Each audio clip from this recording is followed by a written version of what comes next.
This week on Spoke TV, we take a look at the do's and don'ts of treating measles. If a person was infectious, we wouldn't want them walking into a busy medical practice. And we explore the local housing market. One is have a good credit rating. Number 2 would be have a down payment. And number 3 would be get a good real estate agent. Plus, we find out what's new at Conestoga's annual Awareness Fashion Show. What's new especially is that we can actually use licensed music, which I think obviously makes the show a lot better, even though a lot of our songs aren't ones that you would necessarily hear like on the radio. Hi, I'm Rebecca Turner. And I'm Richard Keast. You're watching Spoke TV, your source for weekly news produced by second-year journalism students at Conestoga College. April is Cancer Awareness Month, and although you may be seeing daffodils, there are a lot of other things the Canadian Cancer Society does to acknowledge those affected by the disease. Brittany Mifsud tells us more. They basically just explained to me, like, here's normal results for it, here's abnormal, and here's cancer. And they said, you are about here. And like that moment, like, you don't even know what to say. In this day and age, it's rare to find someone who has not been affected by cancer. Whether it's a friend or family member or a personal experience, cancer hits us all close to home. Christina Austin had a very close call with cervical cancer. She explains why she finds it so important to get tested. Everyone just thinks like it's not going to happen to them, like it's just something that happens to unfortunate people until like it happens to you or happens like close to home. Like once it happens, like you have to deal with it. April is Cancer Awareness Month, and thousands of volunteers across Canada will be working to raise money for the Canadian Cancer Society. The Society has been around since 1938, and during the month of April, they encourage Canadians to do something special for those living with cancer or to contribute in some way to the fight against this disease. Michelle Proctor is the fundraising coordinator at the KW office of the Canadian Cancer Society. She explains the events that KW is hosting for Daffodil Month. We have volunteers and people in the community taking boxes and selling the daffodil pin for us. And we have our 3 Great Ride and Stride events at the end of April. So it's a really busy time for us, but it's a great way to kick off our campaign and really get a jump start on our fundraising for the year. If you are interested in volunteering or making a donation, visit www.cancer.ca. For Spoke TV, I'm Brittany Mifsud. A recent case of measles reported at the University of Waterloo has caused concern in the region. John Morris speaks to a public health official regarding the risks of the virus and how people can stay aware. Public health authorities have reported no secondary cases of measles after a student at the University of Waterloo contracted the disease while traveling in Europe. Christy Wright, manager of infectious diseases, explains. We're encouraged that we haven't seen any secondary cases. We haven't even had any suspect cases reported to us, so we're encouraged by that. She also clarifies what to do if you think you have the symptoms. They should see their physician, but they should definitely call ahead because if a person was infectious, we wouldn't want them walking into a busy medical practice. We would ask them to call ahead. This is the first case of measles reported in the Waterloo region since 2009. Vaccination rates are high enough to keep the potentially dangerous disease under control. Anyone who could have contracted the disease from the University of Waterloo student would have showed all symptoms by March 18th. Canada is currently in a measles surge. 33 reported cases by mid-March and an outbreak of over 200 reported cases in British Columbia last Thursday, according to CBC. Many students at the university didn't even know the seriously contagious virus was in the area. When we asked him if he heard about it. No, not at all. I didn't hear about it. The fact that most students are unaware the disease was close by is concerning, but realistically, students are busy wrapping up their final classes before heading into exam season, and it looks like their heads are in the books. For Spoke TV, I'm John Morris. The GO Train line in Kitchener will be increasing the number of trips to the GTA. This announcement has left one local politician wondering if it's the best option for the region.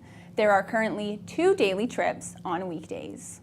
By the end of 2016, 2 new round-trip GO trains between Kitchener and Toronto will be running out of the Victoria Street train station, downtown Kitchener. But according to Statistics Canada, more commuters are traveling from Cambridge to the GTA for work than from Kitchener and Waterloo combined. Cambridge Mayor Doug Craig suggests a GO train line from Cambridge to Milton to alleviate traffic congestion, but Premier Kathleen Wynne says there are no current plans for such a project. Up next, $1 million project is in the works for the Waterloo Region Police. It could extend the life of their vehicles and decrease response times. The Waterloo Region Police will be adding a $1 million expansion in the form of a garage to their headquarters in Cambridge. Protecting vehicles from the elements and lowering response times are just two of the reasons for the project. Steve Rzinski has the story. The Waterloo Regional Police Headquarters is looking to expand their base of operations in the coming months by having a larger, more secure garage be built. The existing 440 square meter space is not large enough to currently house all the vehicles, with many police cruisers sitting outside or in temporary storage. The $1 million project will look to expand the police garage to this point in the road, and it will allow the EMS response teams a place to house their vehicles. Waterloo Regional Police Staff Sergeant Shayna Morris discusses the impact a larger storage space will have on the police service. So this is going to allow them in an emergency situation to access their vehicles quickly, jump in, get out, and get moving right away without having to worry about shuffling equipment and moving stuff. So in the end, I think it'll be a faster response time. The new garage will also be home to the police's mobile command unit, a key vehicle in the force, as Barry Hummel, a sergeant in the Special Response Branch, explains. It's a unit that we use on a very regular basis for dealing with major incidents and as well as special events and other functions. And up until now, during the summer months, it's parked outside and exposed to all the weather elements. We have been able to find indoor housing for it during the winter, but with this expansion, we'll be able to keep it in and out of the elements and hopefully increase the longevity of that vehicle for quite some time. For Spoke TV, I'm Steve Rzinski. A recent increase in housing prices has changed the way people consider moving in the Tri-Cities. Cale Walters talks to a real estate agent and a prospective home buyer about how these changes are affecting the housing market. The cost of housing prices across Canada have gone up in recent years, but the Kitchener-Waterloo region seems to be stabilizing. In the past year alone, nationally, there has been a 10% increase. The average price of a Canadian home jumped above the $400,000 mark last month, according to the Canadian Real Estate Association. According to local RE/MAX agent Shannon Treadwell, there is a reason for the difference in costs across the Tri-Cities. Kitchener and some areas of Cambridge have been established a long time. There's a lot of small wartime houses. Waterloo is sort of developed, some of the lots are more of estate-sized lots, larger lots, and a smaller population. So if you want to compare apples to apples, there aren't a lot of apples to choose from. The rising costs haven't dissuaded potential homebuyer Andrea Blythe. Blythe says that things need to be prioritized. I think that it just makes us consider our needs versus our wants. So do we really need to move right now, or do we just really want to? Treadwell has a few tips for home buyers as well. One is have a good credit rating. Number 2 would be have a down payment. And number 3 would be get a good real estate agent. She also advises that people be saving up a small amount of money each paycheck as soon as they possibly can, before they even consider buying a home, to be ready for whatever the market costs are. For Spoke TV, I'm Cale Walters. Laurier Brantford plays host to one of Conestoga College's lesser-known campuses. The disconnect between the college students there and the Conestoga community leaves many feeling unsatisfied with their post-secondary experience. Adam Rochon looks into their concerns. What makes a school? Is it the building? Is it the school spirit? According to the Brantford campus, it is not the students. The 60 Conestoga students currently studying in Brantford are up in arms about the lack of recognition they receive at the campus they share with Laurier. On top of the growing list of complaints from Brantford Conestoga students is there's just a lack of social activity. There's no central service hub. And of course, the students just don't feel as though the college is representing them fairly. First-year student Judy Parker, who is studying health office administration, is shocked at the divide between the two student bodies. And nobody here knows we're here, so you say you're from Conestoga, they go, Conestoga, there's a Conestoga here, really? You don't go to Laurier? You know, finally we're going to get some hoodies that we can wear, right? But it's just that, yeah, it's just like you feel like you're not involved at all.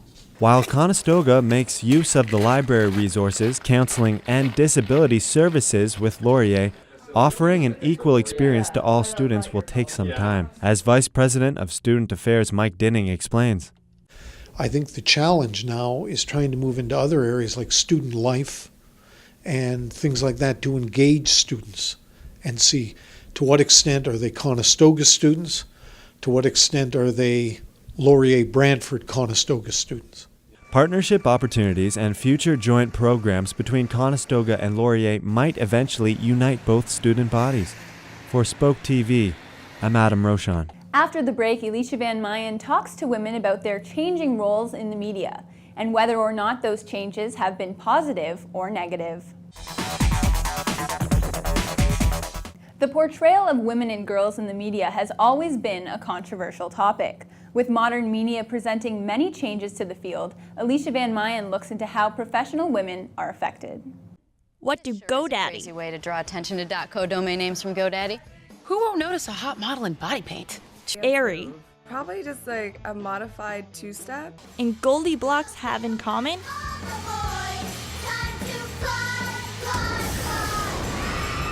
They have all made an impact in the ever-changing landscape that is the perception of women.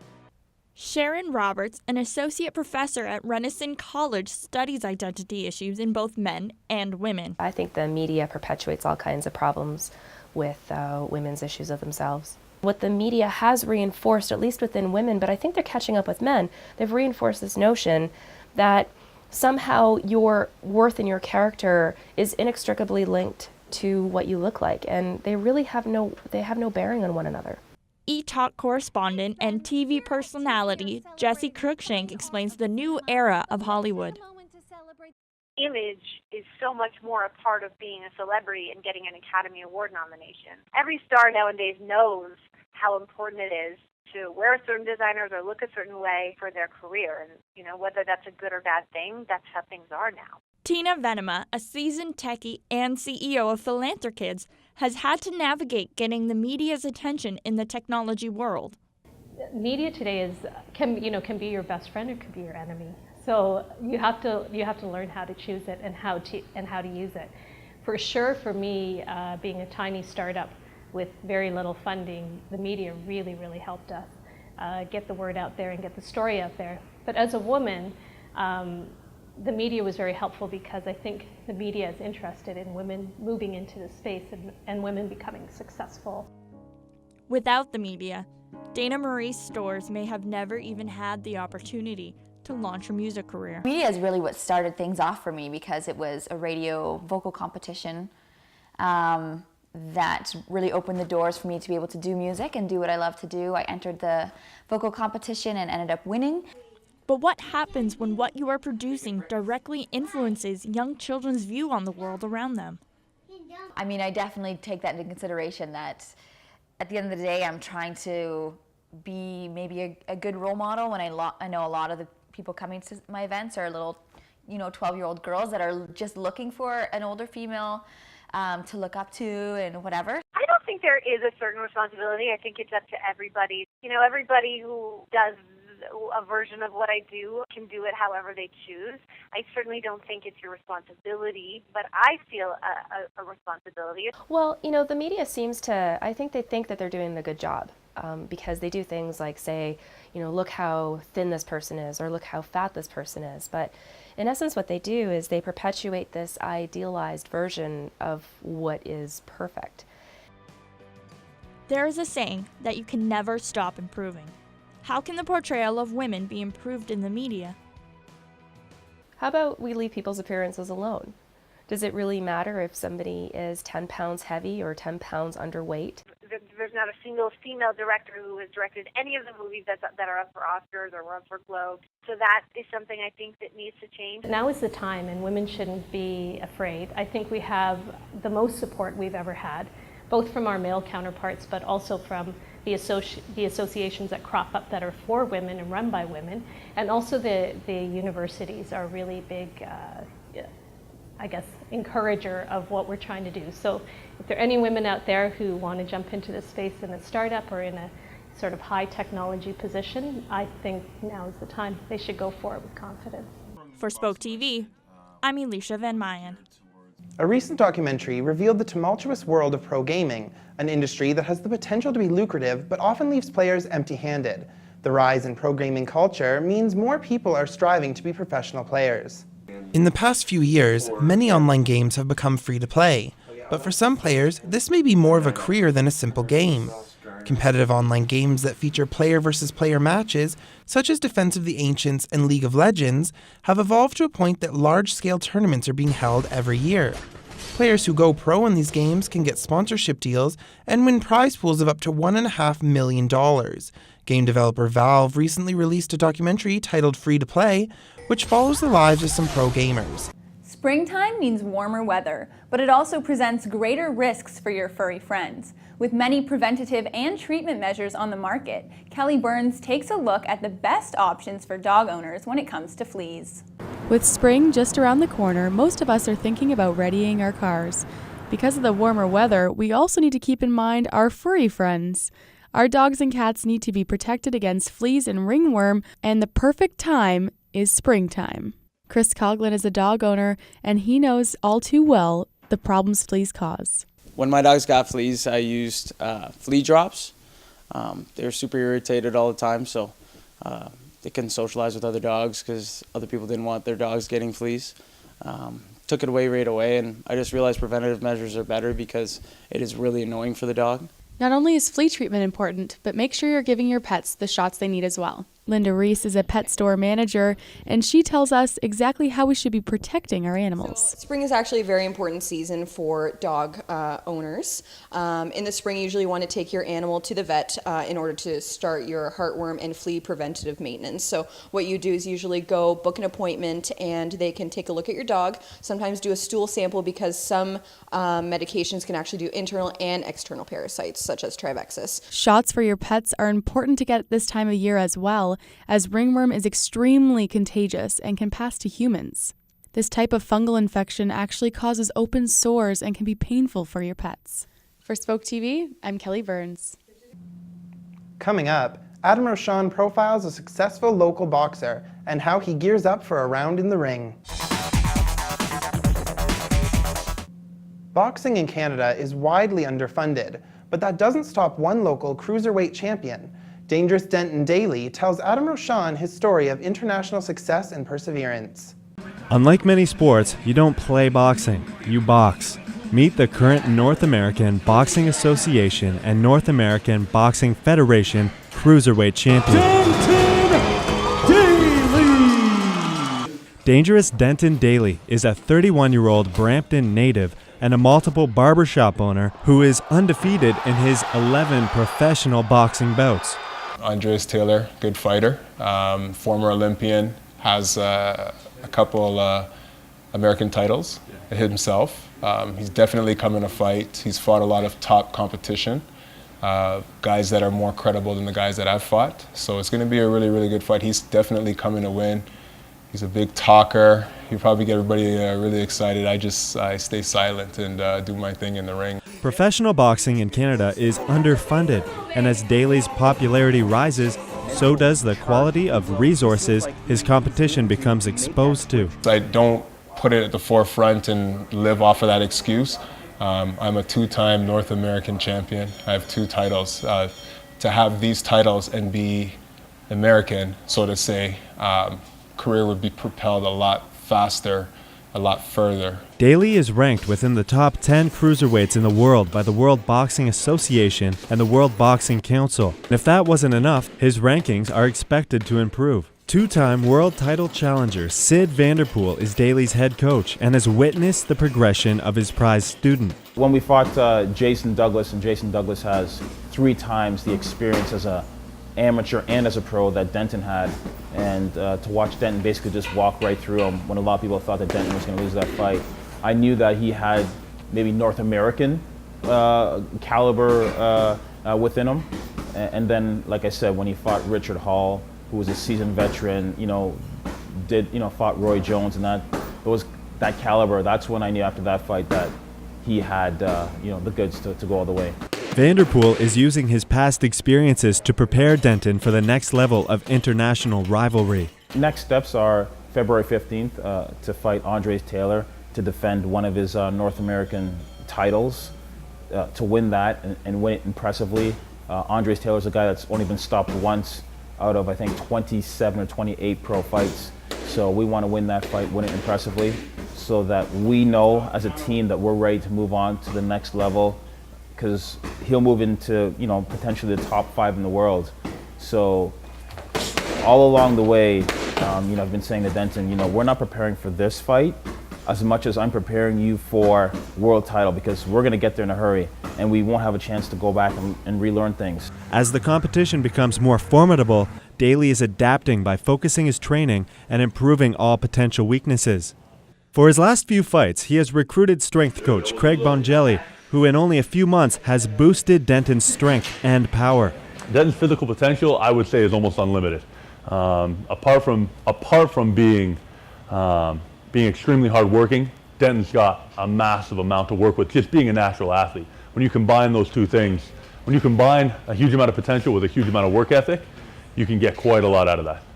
Even Denton is surprised by the results with Bongelli. When I met Craig and he did an assessment on me, he realized I have a lot of potential because I have a lot of room to grow. So never in my wildest dreams did I think that I would improve like this. For Spoke TV, I'm Adam Roshan. Feeling good and looking good are what Conestoga College's Awareness Fashion Show is all about. Caitlin McKenzie Keys was there at the charity raising event for all the music, style, and celebrities. Awareness is an annual event put on by the graduating class of Conestoga College's Visual Merchandising Arts program. The students have been creating and designing since the fall in preparation for the show. Melissa Delugo-Keki shares what's new this year. What's new especially is that we can actually use licensed music, which I think obviously makes the show a lot better. Even though a lot of our songs aren't ones that you would necessarily hear like on the radio, it's still, since it's a music genre, it makes it that much better. The students are embracing this new opportunity by bringing music to life on the runway, using songs anywhere from the jazz genre to house music. Awareness did exactly what its name suggests, created awareness about type 1 diabetes through the use of fashion. A portion of the proceeds went towards the Juvenile Diabetes Research Foundation in Waterloo. Sharon Mayhew explains the connection to this fundraiser. And there's also a student in the course who has type 1 diabetes, so when they were looking for a charity to support this year, she suggested JDRF. Not only is it a great cause, but it also gives the students a chance to showcase their creativity. Cityline stylist Lynn Spence describes the value of this experience. I think that the kids really have to understand how exciting this is to do something like this and to present to an audience, because from here on in, there'll be an audience. For Spoke TV, I'm Caitlin McKenzie Keys. That's it for this week. For Spoke TV from Conestoga College, I'm Richard Keast. And I'm Rebecca Turner. For more news and information, visit spoketv.ca.